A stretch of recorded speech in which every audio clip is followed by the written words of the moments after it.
Moi bons días a todos os presentes que estades aquí na roda de prensa de presentación da cuarta edición do Festival Folk na Beira do Sar, que se vai desenvolver durante a fin de semana estado 4, 5, 6 de xullo. En primeiro lugar, agradecerlle ao director xeral de Cultura a súa presenza aquí e a Xunta de Galicia por apoiar esta iniciativa que nace aquí no barrio de Sar, na asociación que se fundou no ano 1980, na agrupación folclórica Colexiata do Sar. Agradecerle tamén ao párroco da Colexiata, Ricardo, a súa disposición a utilizar o espazo da Colexiata, tanto a zona do claustro como a praza da Colexiata e a parte da horta da Colexiata, para poder desenvolver estas actividades. E logo despois a Jos Pereira, que é a persoa que se encargou de preparar a exposición que inauguraremos mañán aquí tamén neste claustro, e a David Somavilla, que é un dos integrantes do grupo do Trío Slimac, que este ano foi gañador dunha das participacións no Xuventude Crea da Xunta de Galicia, e que mañán tamén porán a nota musical a inauguración deste festival.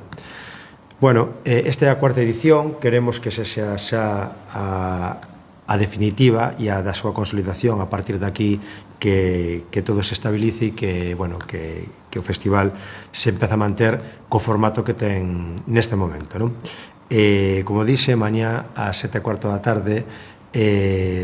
teremos a inauguración da exposición, que será a primeira das actividades, unha presentación dun libro que facemos en colaboración coa asociación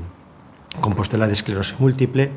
que se chama On Off, a miña loita contra o Parkinson, que tamén se fará aquí neste claustro da Colexiata, e logo despois remataremos co concerto do Trío Slimac. Os sábados xa teremos un programa moito máis amplio, que mesturará a música coa cultura e a gastronomía. Teremos unhas catas de produtos galegos na horta da Colexiata, un obradoiro, un roteiro de corte de xamón, e un roteiro que discurrirá por todas as brañas do Sar para percorrer unha parte importante do barrio, como é a zona de Picaños, inda que todas as partes son importantes, a zona de Picaños, co lavadero de Picaños, que está restaurado. Iremos polas brañas do Sar, vendo os muiños que hai na beira do Sar, e remataremos arriba de todas as brañas no muiño de Luís Mourullo, que é un dos últimos muiños que queda pola zona e que está aínda en funcionamento. Logo pola tarde teremos xa a sesión vermú co Grupo Albariza, e remataremos cun festival de música tradicional no que participará a agrupación folclórica Colexiata do Sar, o grupo de Vila García Nós de Sobradelo, Rosalía de Castro de Padrón, de Cacheiras, os Folieiros de Vigo e os Melidaos. E a continuación, e para rematar xa o domingo, teremos un concerto de música folk con dos grupos. Un grupo que nace aquí na parroquia, que se chama Quercuez, e outro que acaba de recibir tamén agora o premio Martín Codas a grupo de música emerxente, que se chama Paraceta Folk. E logo domingo, para rematar na Praza da Colexiata, que creemos que é espacio emblemático e espectacular para ter ese tipo de concertos, remataremos ás 8:30 da tarde co concerto de Carlos Núñez. E este, en síntese, o programa que desenvolveremos durante este fin de semana aquí no barrio de Sar, e que, como dixen, espero e desexo que a partir de aquí, con este formato, consigamos estabilizar este festival e que durante moitos anos se pueda desenvolver en este espazo que temos aquí no barrio de Sar, no corazón de Santiago, e moi pretiño da zona vella. Lle deixo a palabra aquí ao cura párroco para que nos diga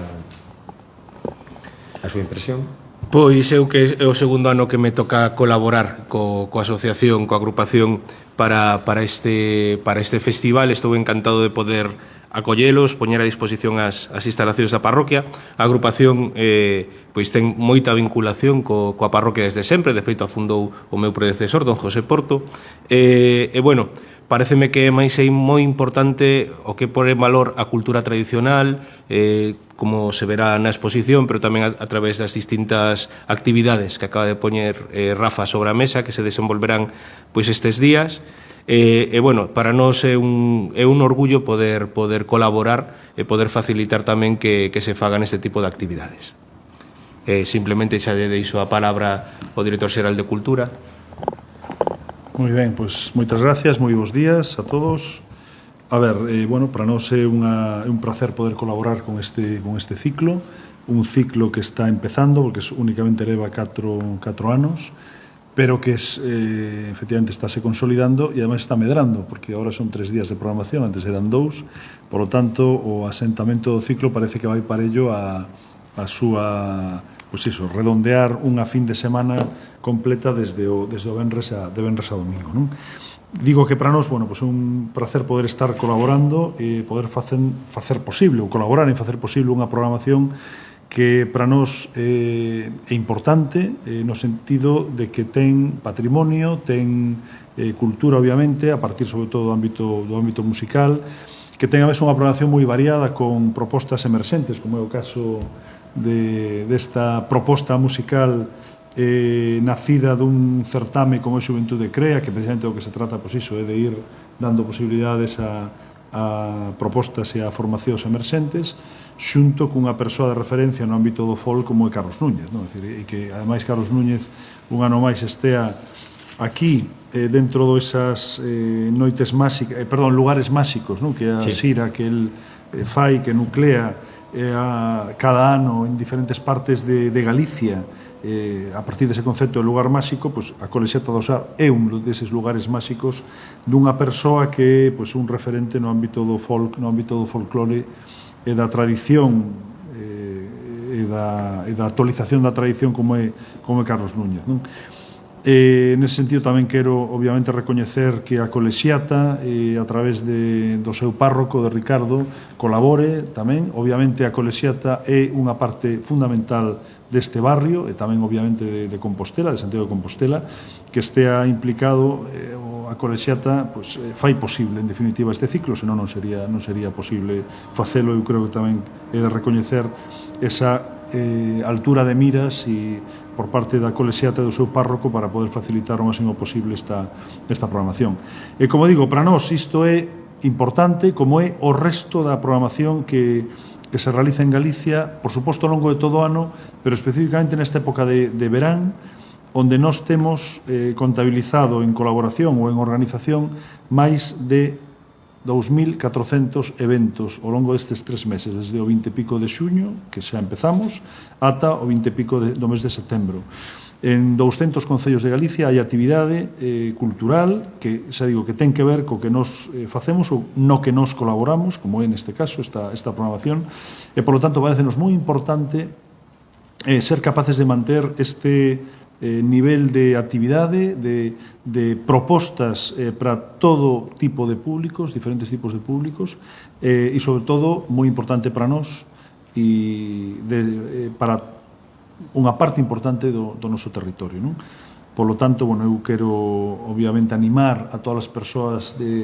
da cidade e do seu contorno e, por suposto, dos visitantes que poidan vir, que poidan implicarse nas actividades que se propoñen durante estes 3 días e agardo, por suposto, que esta cuarta edición sexa un éxito, como tive en ocasión de comprobar na edición anterior, e, por lo tanto, que este festival continúe, como comentaba Rafa Sexto, pues, asentándose e collendo cada vez un poquinho máis de músculo, ¿no? Gracias. Bueno, pues nada, dar vos as gracias a todos.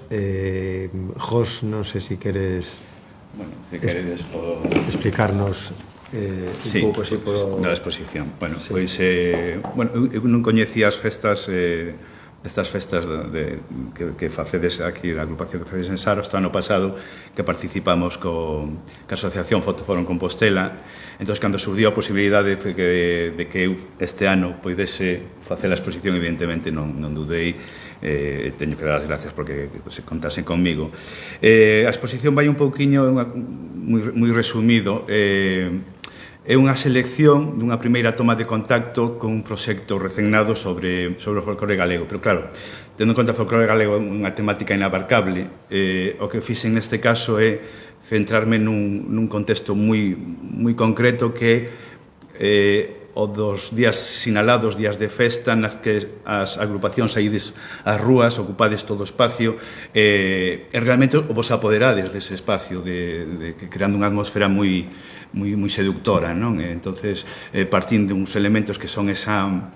estética tan poderosa que dos trases da parafernalia, por chamarles de algún xeito da parafernalia estética do folclore, que temos esos trases con esos tecidos tan densos, opacos, pesados, con moita gravidade, con os colores moi sólidos,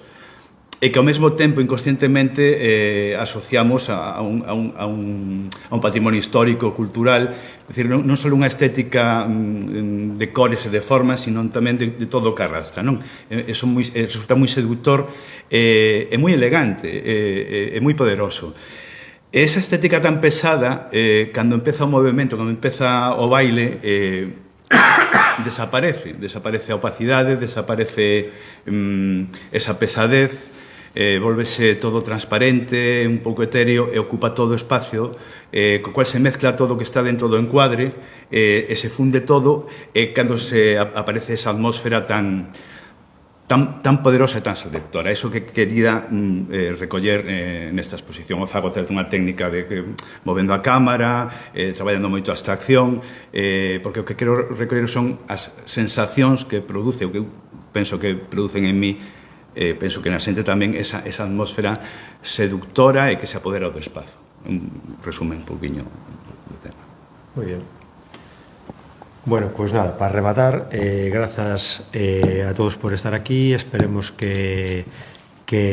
esta cuarta edición do festival sexa un éxito. Invitamos a todas as persoas de Santiago e que se cheguen a Santiago nestes días a que se pasen pola Colexiata do Sar, polo barrio de Sar, a disfrutar da música, do baile, da cultura, da gastronomía e de todas as actividades que se desenvolverán durante esta fin de semana. Así que moitísimas gracias a todos e vémonos durante o día 4, 5 e 6 de xullo aquí en la Colexiata do Sar.